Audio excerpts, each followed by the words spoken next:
If Cache Giraffe's sound is not working, first check whether the problem affects Cache Giraffe itself, or only the game you are playing, because those require different fixes. By the end, you'll know which sound settings to check, how to test the affected game, and what to do if audio works everywhere, except inside Cache Giraffe. Start by checking your phone's media volume. Press the volume buttons while the game is running, and make sure you are changing media volume, rather than ringtone volume. Then, check whether your phone is connected to Bluetooth headphones, a speaker, or another audio device that may be receiving the sound. Next, open another app that plays audio. Play a video or song and confirm that your phone's media audio works normally.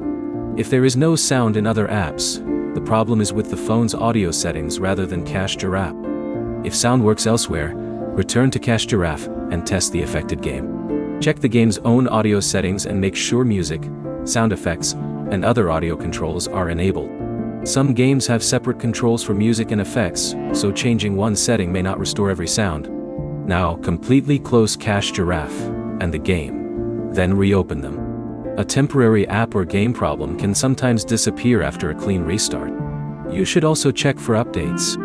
Open the Google Play Store or App Store and look for updates for Cache Giraffe and the game you're playing. Install available updates, then restart the game and test the audio again. If you are using Bluetooth, temporarily disconnect the Bluetooth device and test the phone speaker. If sound returns through the phone speaker, the problem is with the audio connection rather than Cache Giraffe.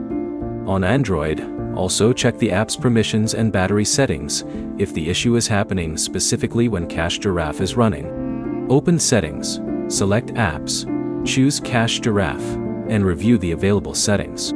If the game has sound normally when opened outside Cache Giraffe, but loses audio when launched through the Rewards app, record the behavior if possible.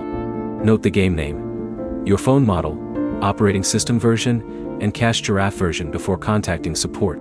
Do not immediately uninstall Cache Giraffe. First determine whether the missing audio follows Cache Giraffe, follows the game, or affects your entire phone. The key checks are simple. Confirm media volume, test another app, check the game's audio settings, disconnect Bluetooth, update both apps, and restart the device. Your next step is to play audio in another app, and then test the same game through Cache Giraffe. That quickly tells you where the problem is. If this fixed your Cache Giraffe sound issue, like the video, and subscribe for more Cache Giraffe troubleshooting guides.